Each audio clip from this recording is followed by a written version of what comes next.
I have wrote down an entire list of ideas for a second account that I could play on the side. However, I couldn't settle on which one to play. So instead, I'm just gonna play every single one of them for 100 hours each instead.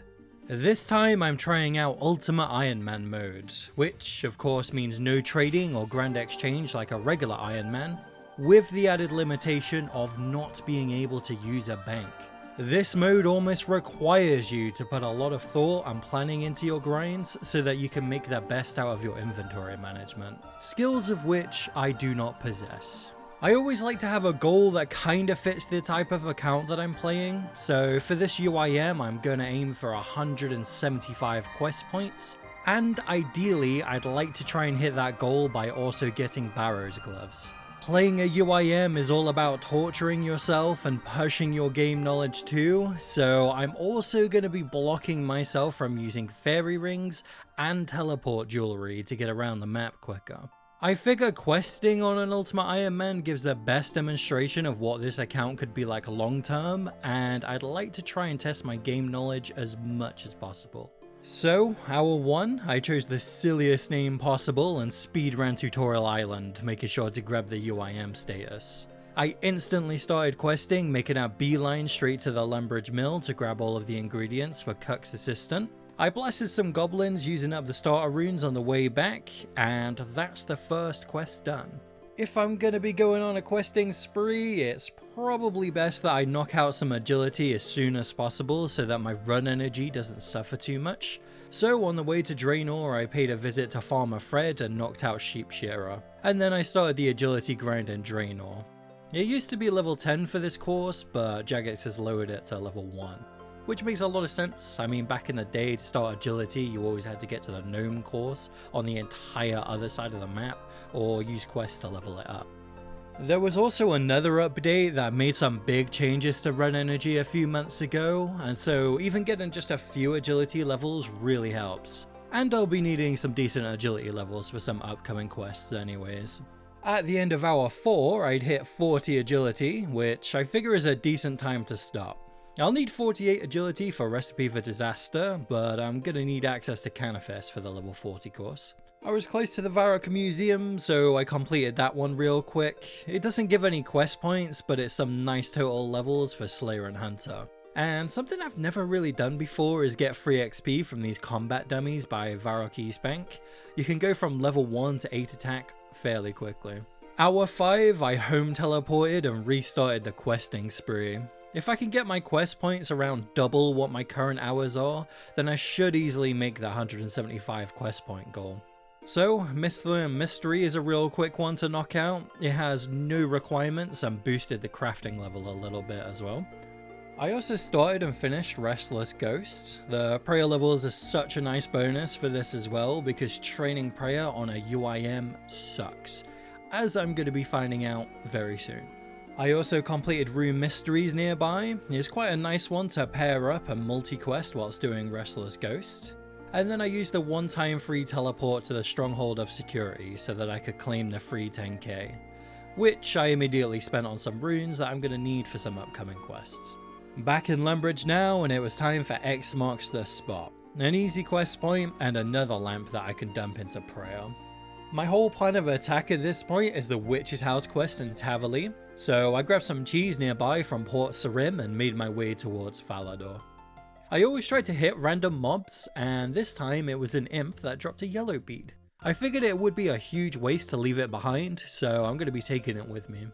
I did get kinda slapped around whilst doing Witch's House, so I lost a bunch of food, but I managed to get it done, and it shot me up to level 25 hit points, which is going to be super useful for some upcoming grinds.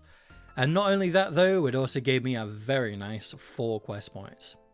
Hour 6 now. I started a few quests in Falador and was making my way over to Remington, making sure to kill a couple of cows for some beef that I'd need as item requirements. And since I'd already started Pirate's Treasure, I smuggled the Karamja rum whilst at Port Sarim. And then it was just a short walk over to Remington where I completed the Witch's Potion. I'm trying to grab all of the different meats that I need for Druidic Ritual passively, and I noticed that there are some giant rats nearby, so I take one of them out and make a run towards Varrock, because I have the treasure map. And I'm not gonna lie, at this point, I'm trying to multi-quest as much as possible, but whilst all doing it in my head and kind of winging it. I have no plan whatsoever. And I thought I'd already started Vampire Slayer, but no. So I had to run back to Draenor to correct the mistake, and whilst I'm here, I may as well finish Ernest the Chicken. I do love how all of the quest points are super arbitrary too. This is like a 3-minute quest and I get 4 quest points. But anyway, I still had that beginner clue from X marks the spot, and I wasn't expecting much from it, but even still, beginner caskets are just pure trash. Maybe one day I'll get lucky with a mole slipper fashionscape. Back to Varrock now. I got the stake for Vampire Slayer, I took down a bear for Druidic Ritual, I started Gertrude's Cat, and then I completed Romeo and Juliet for a massive 5 quest points. Hour 7, and whilst on my way back to Falador, I took out Count Draenor for some very nice attack levels. I also wiped out an angry farmer who was guarding that pirate's treasure as well. And then I jumped over the wall to Tavali Dungeon, tanked the skeletons, enchanted the meat in the cauldron, and made a sprint to Tavali to unlock Herblore. A nightmare skill for any Iron Man, let alone an ultimate, as we're going to be finding out much later. Whilst here though, I visited Grace and I bought some new gloves with all of the marks that I farmed earlier from Agility. And for a lot of the future quests, I'm going to need some protection prayers. I've always known about the Boneyard method for UIMs, but I also wanted to try and experiment with lava dragons too. Either way, both of them require me going into the wilderness, so this is where my first death pile comes in. You've probably heard of UIMs talk about this before. Basically, for an ultimate, when you die, all of your stuff stays on the floor for an hour. I'll be using a RuneLight plugin to keep track of all of my stuff, and so now I'm free to go into the wilderness, and I'm only risking what I have on me. But I do need to keep a mental note of that timer ticking down. So, with that sorted out, I tried out Lava Dragons. I gotta say, the Prayer XP was not great. If you didn't know, you can get extra experience for burying their bones in this area, but I just wasn't killing them quick enough. I did get a rune axe though, which will be extremely important later on, as well as a rune longsword, which I sold to get some GP back. Whilst the lava dragons were worth testing, I just moved on to the graveyard method, as it's just far too OP for a starter UIM. You basically just grab big bones from the boneyard and then run them up towards the chaos altar. You do have to tank some skeletons and some PKs sometimes, but those few HP levels I got earlier on helped out massively. And just before the end of hour 10, I'd managed to unlock all of the protection prayers, which is going to be absolutely crucial for the future questing grind. And so far I've knocked out some agility and prayer, but another great thing to get through quests quickly is unlocking teleports. I decided that the Arceus library is probably my best bet for early magic training. This has no requirements at all. You just find books, hand them in, and then get rewarded with XP tomes that you can dump into either runecrafting or magic, and it scales off your current level. It's super quick too with the RuneLight plugin, and after around an hour, I'd hit 45 magic, which unlocks most of the standard teleport locations that I'm gonna need. I also handed in all of the signatures for the Client of Korend and dumped the 3 lamps that I had into Herblore, which boosted me to level 10. I'm now on a total of 31 quest points, so I'm way over my target of doubling my hours to quest point ratio, despite all of the grinds on the side, and I'm going to be powering through quests even quicker now. Hour 12, I teleported over to Varrock and started Children of the Sun, which after only a few minutes gave me access to Varlamore. I also used this opportunity to grab some quick planks. I went back to Varrock and then finished the Daddy's Home mini quest. I'm going to keep hold of Marlowe's crate for a while just because it'll clog the inventory otherwise. So now I wanted to start the gnome quest, just so that I could start knocking out some combat stats, and whilst figuring out where I could get some logs to start the quest, I killed another imp and got a red bead, so I guess I really will be doing imp catcher at this rate. I went over to the tree gnome village, but whilst fighting the Khazad warlord, I ran out of air runes. It was only a minor setback though. I teleported back to Lumbridge, claimed the free air runes from the tutor, and then teleported back to Varrock, where I bought a bunch more in the rune shop. Then I minigame teleported my way back and restarted the fight. which went way smoother than last time, which, you know, lesson learned. And that's a massive boost for the attack level and, more importantly, spirit tree access to get around the game a little quicker. Hour 13, I headed back to Varrock to grab a jug of water and some more logs, and then I started and finished Monk's Friend. Another rapid quest and some easy woodcutting levels. The clock tower was next door as well, so I speedran that one for another quest point. And then I headed across the bridge, and now I'm at the Cornelian Mansion. I paired the dog, and then started Haziel Cult. I chose the good side for this one and was awarded some nice cash and thieving XP. I spent the GP on some runes so that I could teleport around a little bit more, and then I grabbed some questing supplies from around the map. And whilst on my way to the Edgeville Monastery, I spotted a fellow UIM sorting out his looting bag. I figure I should grab the monk robes from here. I'll mainly be relying on protection prayers to get me through these quests, and these have a massive prayer bonus. And it's not like I'm going to have a massive stock of prayer potions anytime soon. So cracking on with the quests again, and I'm in Ardoon. I started off with Plague City, which boosted the mining level a little bit, and then gave me access to the Ardoon teleport. Then, immediately afterwards, I started and finished Biohazard for some thieving levels and an easy 3 quest points. I'm making solid progress towards that 175 quest point goal.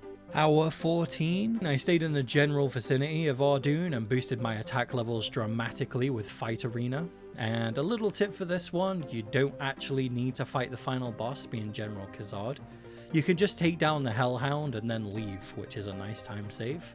But anyway, that's 37 attack and 21 thieving now.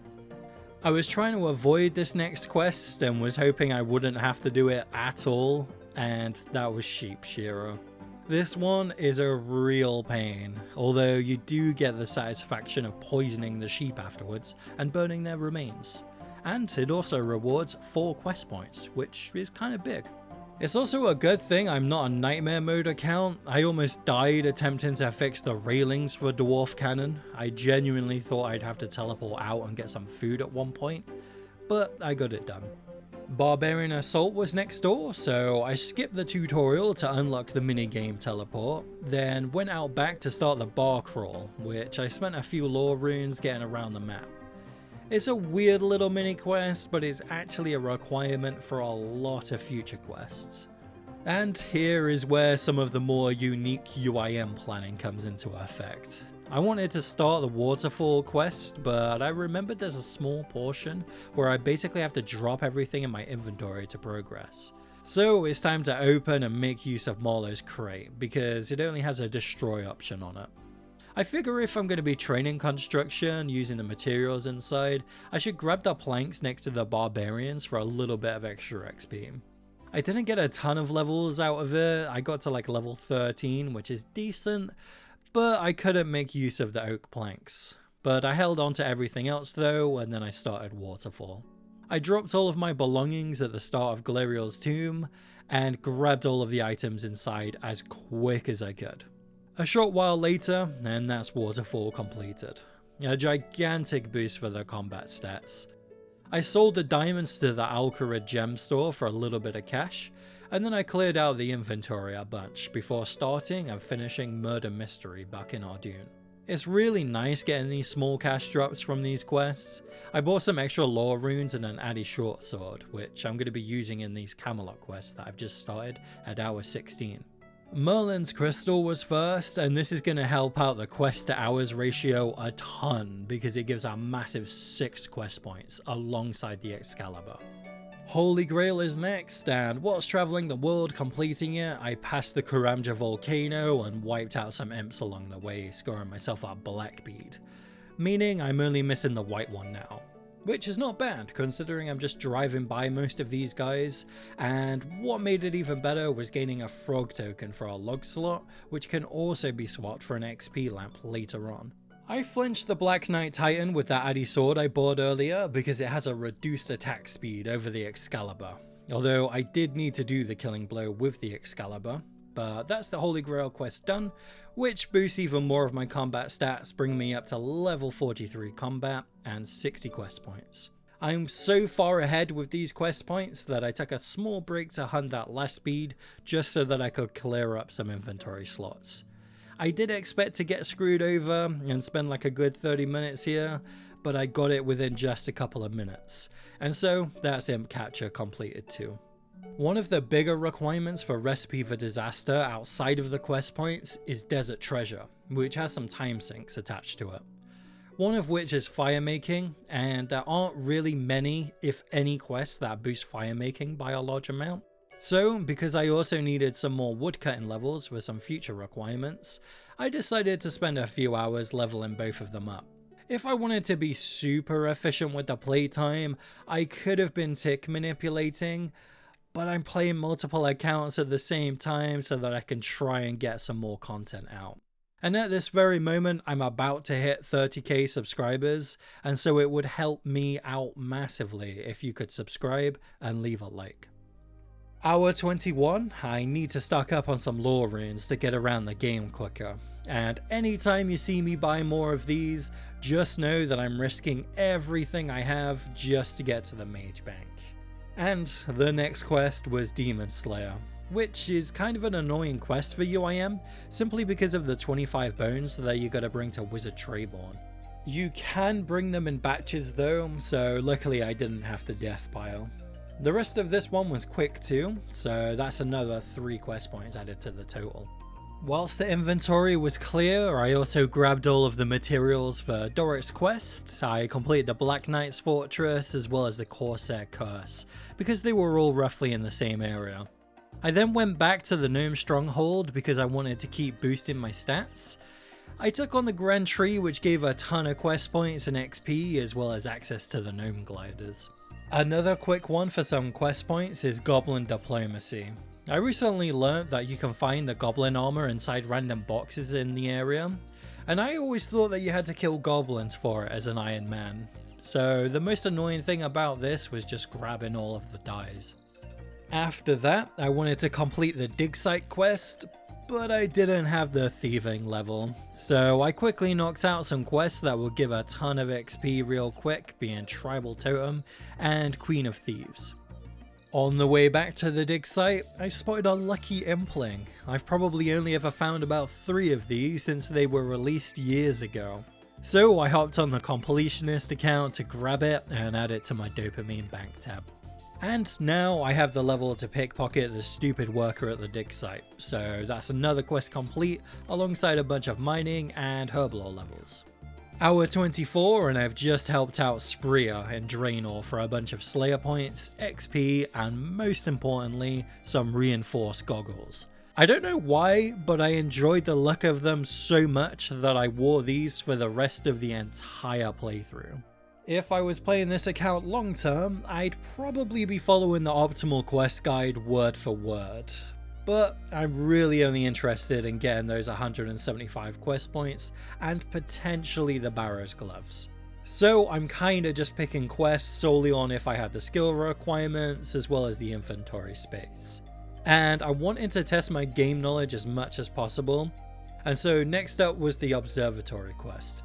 I had a Prism Pete random whilst doing this, and it actually gave me 9 lore runes. I've never had that as a reward before, and only gems, so that was an incredible pull. I had another clue scroll taking up an inventory space, so I finished it hoping for some nice fashion scape, but unfortunately I just got trash as usual. Back on the main goal now, and the next one completed was the Golem. I also wanted to start Shadow of the Storm, but I didn't quite have the smithing requirement for it yet. But I grabbed some black robes from Varrock and a cape from a highwayman just in case I forgot to later on. I wanted to take a little break from the questing, so I decided to work on some fishing as it's one of the bigger skill requirements for later on with Hero's Quest. The problem was though that if I wanted to fish, I felt like I had to get some starter fishing XP through quests, meaning if I wanted to take a break from questing to get skill requirements to quest later, I had to quest. So that's Sea Slug and fishing contest done. Fishing at Barbarian Village is becoming quite a tradition with the 100-hour account builds at this point, so I spent quite a few hours here making use of the permanent fire. If I actually want a complete recipe for disaster later on, I'm gonna need 70 cooking, so this is a 2 birds 1 stone sort of scenario. And at the start of hour 32, I was finished with the skill requirement of 53 fishing. In a roundabout way, all of this fishing helped with the smithing requirement too. I killed a goblin for a chef hat and bought a red berry pie from the cooking guild. I stole an iron bar from the wilderness and then started and finished the Knight's Sword quest for a massive smithing boost, as well as Elemental Workshop 1 and Elemental Workshop 2, which boosted me all the way to level 36. Meaning I now had the requirements to smelt the silver bar for the demonic sigil. So I rushed back to the portal and tried to take down the demon, but my mind runes just weren't cutting it unfortunately, so I had to teleport out.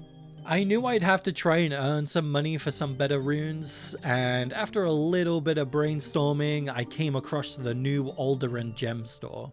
I can buy uncut gems here, cut them with a chisel, and then sell them back for profit.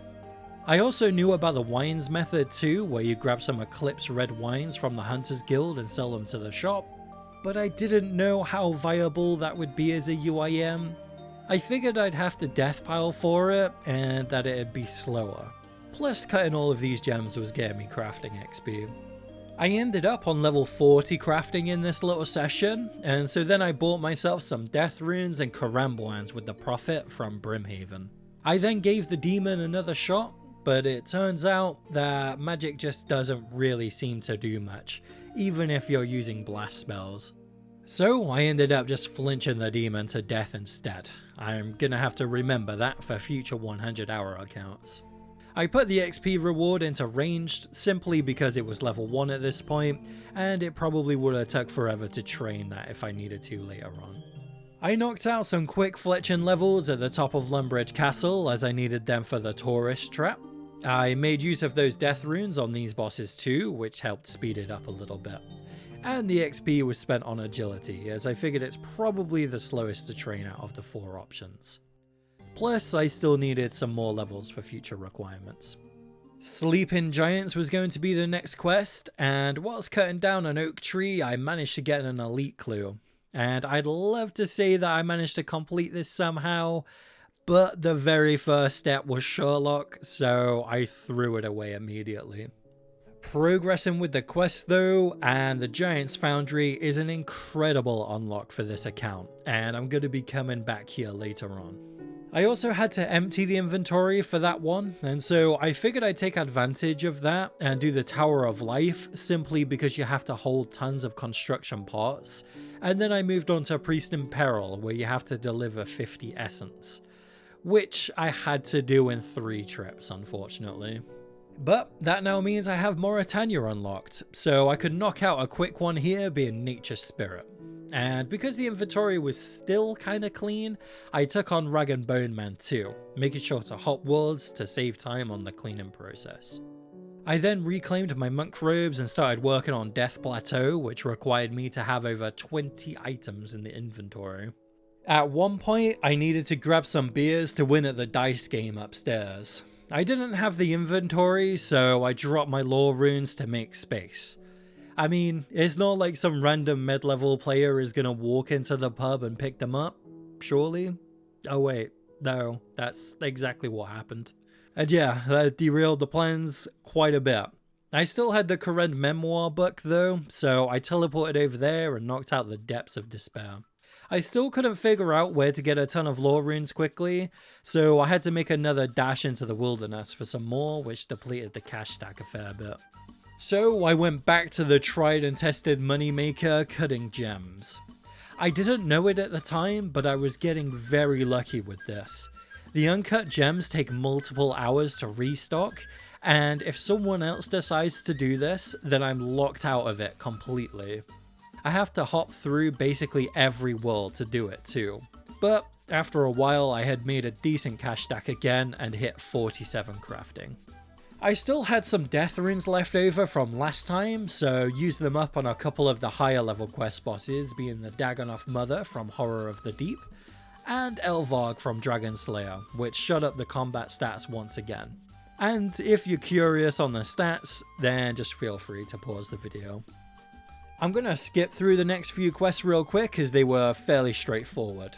So, Big Chompy Bird Hunting, Scorpion Catcher for a bunch of Strength XP, Forsaken Tower for Mining XP, Jungle Potion for Herbler XP, and Shiloh Village and Troll Stronghold, which used up most of the remaining death runes that I had. I then cleared up the inventory and made as much space as possible. I held onto the steel bars simply because I figured I'd have a use for them later on. Honestly though, looking back at this now, I do wish I got rid of them at this point. They basically gave me one less inventory space. Anyway, after that I moved on to skilling again for more requirements later on. I started with thieving, and if you didn't know, the Corrend favor system has been completely deleted from the game. So that meant I didn't have to do a bunch of random tasks to start thieving from the stores in Hesidius. I was initially running between the stores because I think it's a little bit quicker, but after a while I just stood still and spam clicked the store instead. It didn't seem to make much of a difference, and a short while later I hit 53 thieving. But that wasn't the only skilling requirement that I knocked out. I then ran over to the nearby mess hall, as this is a fantastic place to train cooking as an ultimate. If you've never done this before, basically you're working in the kitchen and feeding the soldiers. If you keep feeding them the same food over and over again, they get bored of it and give less XP. But you can hop between worlds to get around that. You get unlimited ingredients for free inside the kitchen, and once you hit level 65 you can then do pineapple pizzas, which end up being around 150 to 200k XP an hour. And at hour 53 I hit level 70, so I could move on to the next skill and grind, which was mining. I bought a rune pickaxe from the Dwarven mine and got to work on the 3 iron ore spot in the Al-Kharid mine, where I spent the next couple of hours getting to 50 mining. I did get a medium clue from this, which I could complete as well, and all of the clues so far have been absolute trash, but this one was actually incredible. A massive 35 lore runes, which saves me cutting more gems and going into the wilderness, but also a yew short bow. This is an incredible pull, because later on I can use this for the Temple of Ikov quest. But now it's time for more skilling. I moved on to Canifis and got myself some more agility levels. I only need level 48, but I figured I had enough spare time to get a couple of more levels and even it out at level 50. Plus I could now buy another piece of Graceful, and I wasn't too sure which one to go for, but I settled on the cape. Then I made my way back over to Alderaan to cut more gems for another half an hour, just so that I could buy myself a massive stack of Chaos runes. Hour 60 now, I got back on the questing grind and I quickly completed the Lost Tribe, and then shortly after the Death to the Dogshan quest, which unlocks the Bone Crossbow for some ranged training later on. One of the most difficult bosses I had to go up against was Slash Bash from Zoga Flesh Eaters. I had that horrible disease debuff, he was destroying my prayer, and I was using regular mage spells because I didn't have any earth runes on me. But I stocked up on some and went back with Crumble Undead this time, which got the job done. So that's a few more level ups, and I would take these bones to the Chaos Altar, but it's quite the detour and would require a death pile, so I just buried them instead. After that, I opened another clue, but didn't get lucky this time. So I started up the ranged training with that bone crossbow from earlier. I bought some lizard kickers from the Shazium pub. These have a nice little ranged boost, and they're fairly cheap. If you're wondering why I'm training ranged, I figure I should get to level 40 for that yew short bow so that I can do the Temple of Ikov. There is a strat where you can keep the ice arrows in your ammo slot and then hit the boss with knives or darts, but I figure the ranged levels may come in handy later on for some of the quest requirements. I moved on from the sand crabs because they were becoming a little bit busy and started blasting hobgoblins by the crafting guild. At one point during the Temple of Ikov quest, I gotta bring 20 limpwort roots with me, so it's a good thing that my inventory is clear right now. I then stocked up on some more lore runes and then tucked down the Fire Warrior and completed the good ending for a bunch of ranged and fletching XP. I'm still trying to keep my hours played to quest points ratio mostly double, and right now I'm at the 64 hour mark and 121 quest points. So it's going quite well at this point considering all of the bricks for skilling. I think it's time to pump that number up though, and so I completed Making History, Death on the Isle, which gave a whole bunch of useful XP, Enter the Abyss, which was just a mini quest, but it also gave me some much needed runecrafting XP, so that I was able to beat Guardians of the Rift. Then, just before hour 66, I beat Mountain Daughter. The bear mask is kind of iconic, but it just doesn't beat the goggles I got earlier. I then completely destroyed one of the scariest bosses in all of gaming history and settled the lily pad labor dispute in Varlamore. Then, back on the mainland, I beat the Watchtower quest. This one has some great rewards too. 4 quest points, a new teleport, 5k cash, and it also got me 52 magic. A couple of quests I really wasn't looking forward to were Shield of Arav and Heroes.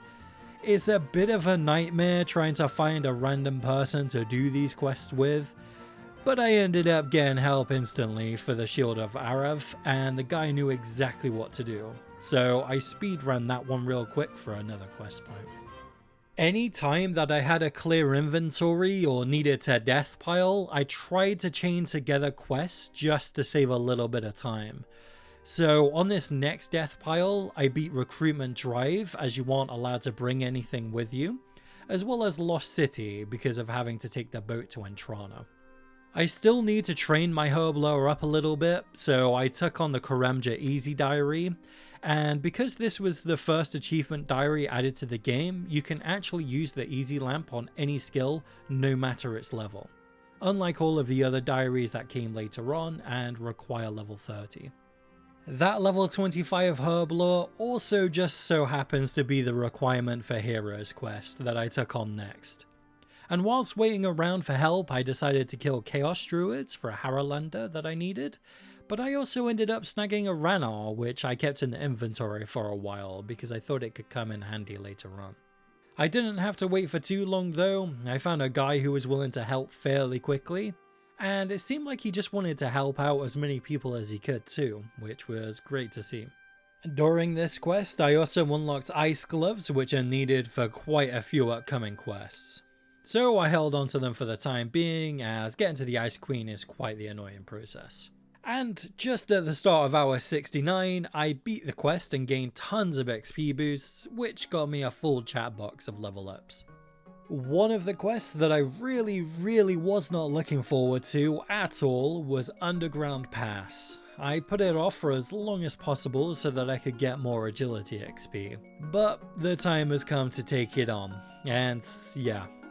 This one really sucks for low to mid-level agility. I really hate the failure rate of agility checks, especially in really annoying quest locations like this. Luckily though, you can buy food from one of the dwarves, so I took advantage of that.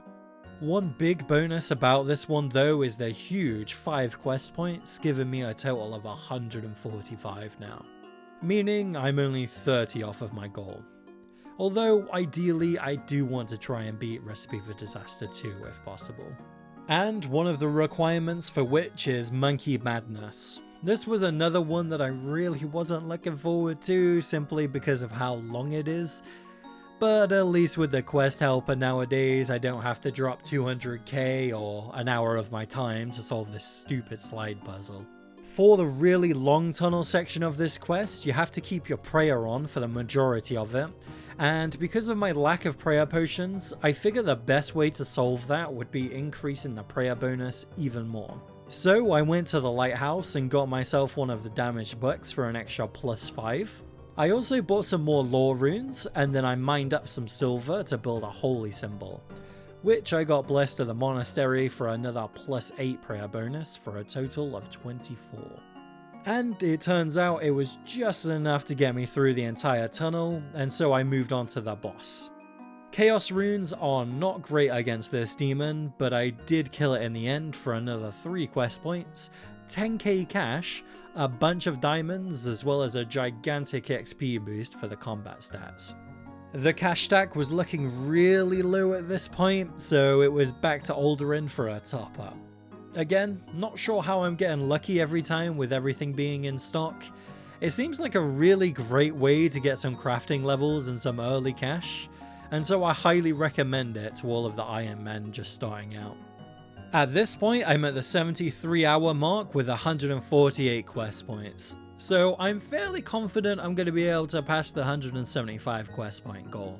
So I start working on the stretch goal of completing Recipe for Disaster. And this is where the difficulty spikes dramatically. Playing as a UIM, this goal is going to teach me all new lessons, and not just in-game mechanics that I've never seen or heard of before, but lessons in humility. So, here is the game plan. To beat the Recipe for Disaster, I must beat Desert Treasure, and to beat Desert Treasure, I must get 12 magic logs. I could spend roughly 12 to 18 hours getting 75 wood cutting, but that's not ideal as it wouldn't give me much time left over for the remaining quests. The other option would be Barbarian Assault High Gambles, although that would mean relying on random people or forcing friends to play Barbarian Assault, which in my experience has never gone well. There are Revenants, but UIMs actually drop everything on death and can't use Protect Item, meaning I'd have to death pile, reclaim all of my items and my food, etc., which just sounds horrible. There are also other options like killing hundreds of zombies in the Tarn's lair, or somehow killing high-level bosses. But the main two reliable sources I could think of was Wintertop and the Yomi tree from Legends Quest. If you've never heard of the Yomi tree before, essentially you progress Legends Quest up until you get the Yomi seeds, you then plant them in the jungle, wait for the tree to rot and die, and then you chop it for a chance of magic logs. If you accidentally progress the quest further, then you are completely locked out of this method. Now, the requirements to plant this tree isn't actually a farming level, as Legends Quest was introduced in RuneScape Classic, so to plant this tree you actually need a herblore level of 45. So I start progressing achievement diaries for some easy herblore XP. However, here's the first mistake I made due to overconfidence. I'm not 30 herblore yet, so I can't use the lamp. I didn't want to use up another inventory space, so I put it into smithing instead, which I'm gonna need anyway. And whilst figuring out how to get the next few herblore levels, I started chopping teaks. I'm gonna need 50 woodcutting anyway to chop down the Yomi tree. I then realised if I get a couple of more levels, then that would actually boost my chances of getting some magic logs from Wintertop. So that's what I did. I spent a little extra time getting some levels, and then I spent 1 hour at Wintertop hoping for a Hail Mary. And whilst I did get some super useful Ranarr herbs, I unfortunately didn't see any magic logs. I could keep trying, but because I'm relying on RNG here, it's not a guarantee, and so I bailed on this and went back to the Yomi tree plan. I was still trying to figure out the herblore route, so I spent some time on the smithing requirement, which I needed to smith a gold bowl, which is where the Giant's Foundry method I alluded to earlier comes in. Basically, how this method works is you death pile, and then you buy armor from vendors, minigame teleport to the foundry, and then you melt down all of that armor into the crucible. By the time you've made enough commissioned swords with all of the metal, your minigame teleport is back up. So you just rinse and repeat from there. This is actually profitable too with some armor and weapons, and I was just about breaking even. I could have done Blast Furnace, but that would have just cost too much, and so this one worked out nicely for me. The next requirement I worked on was a bunch of quest points. You need 175 to even beat Recipe for Disaster, and that just so happens to be the main goal too. So I best knock out a bunch of these to make sure I'm still on track.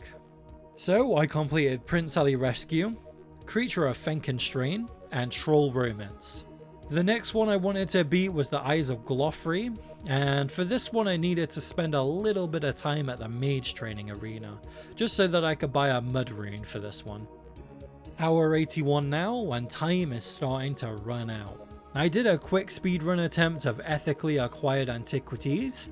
I then beat Below Ice Mountain, then Tale of the Righteous for the Shazian soldiers, and then I attempted Meet and Greet, which I remembered was a fairly straightforward quest on my main account, but for an Ultimate Iron Man with basically just magic gear and no prayer potions, turned out to be not so easy after all. So I abandoned that one and worked on Shades of Morton instead.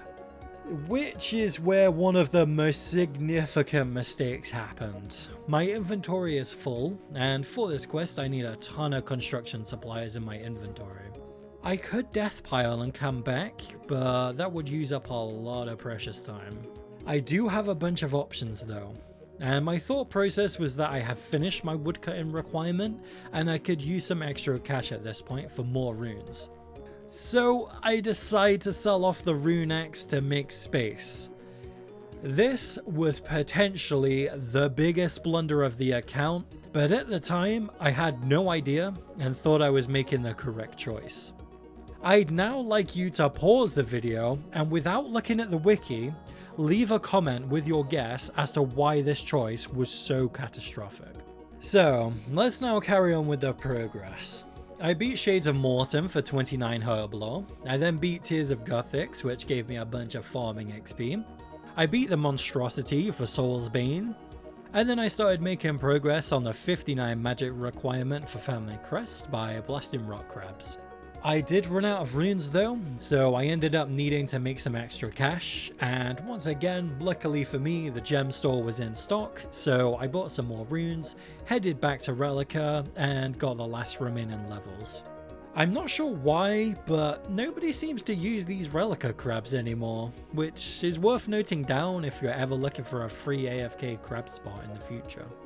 The cash stack was again looking very weak after all of that training though, so I went back to cut gems, although unfortunately they weren't in stock this time, so I had to try another moneymaker. And I opted for the agility pyramid. Kind of a horrible choice though, considering I don't have that high of an agility level, but I got a few pyramids to keep the cash stack topped up for a while.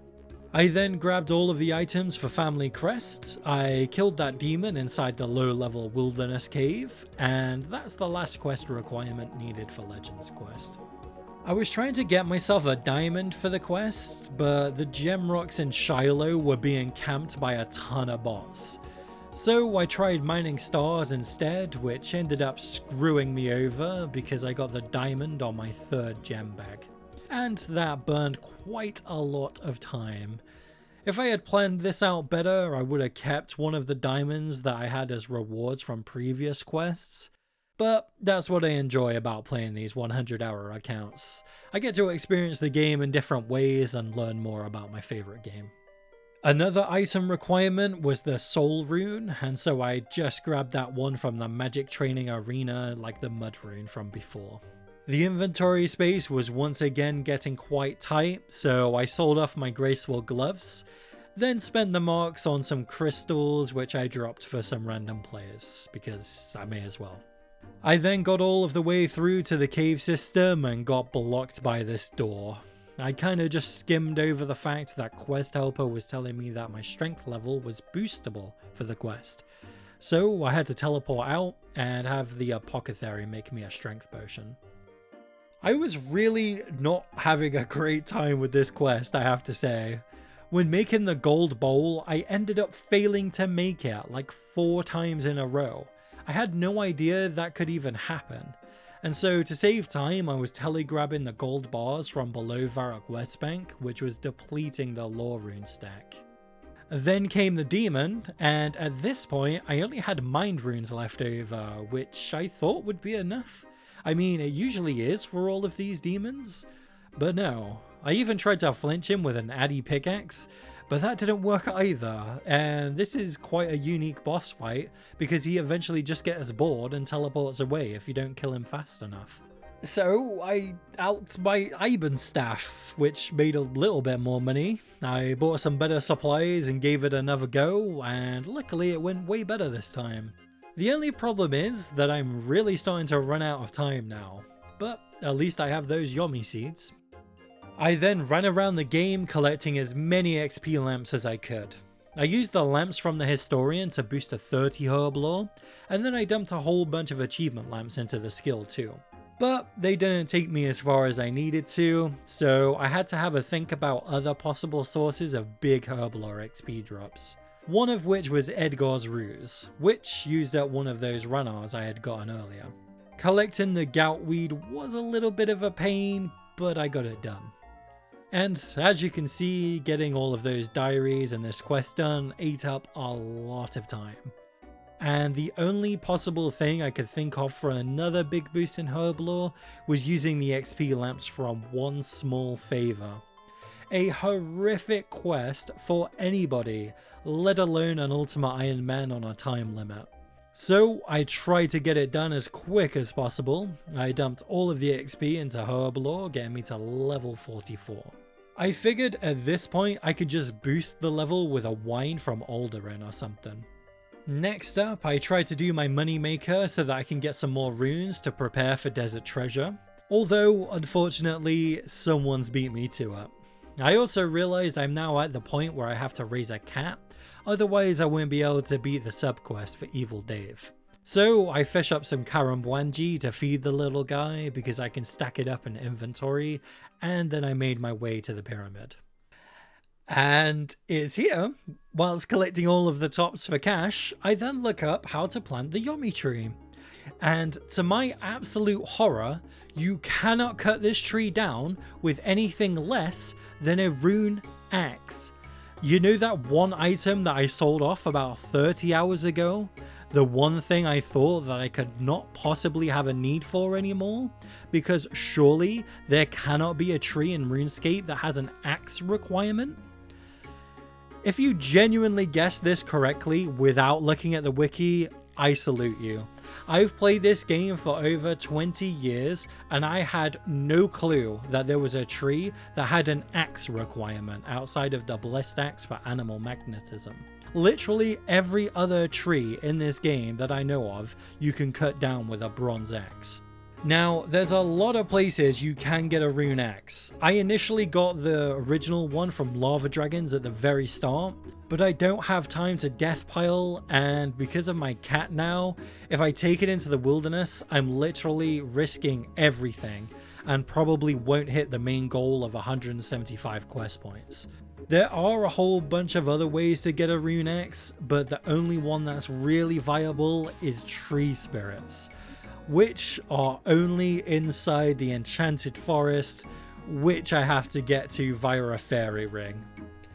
I did say at the very start of the account I didn't want to use fairy rings, but I'm so close that I may as well still try for the Recipe for Disaster and Desert Treasure completion, no matter how close it might be. So I started Fairy Tale Part 1 and I got to the part where you're given 3 random items.